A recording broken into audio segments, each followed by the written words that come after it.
Tässä on nyt tällainen niinku kylmäkäynnistys tällaiselle jäätyneelle pesälle. Tää on ollut 2 päivää suunnilleen hengetön.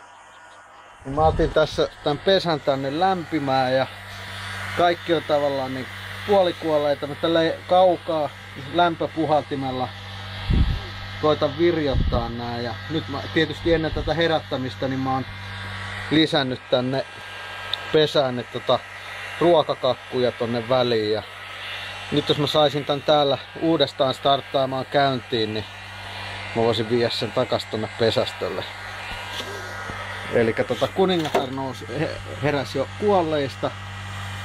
Siinä on kuningatar, se ottaa ensimmäisiä askelia. Se on kyllä niin kuutamolla. Kuningattarilla on tuo keltainen täplä. Koko muu yhdyskunta vasta vähän oikoo sääriä.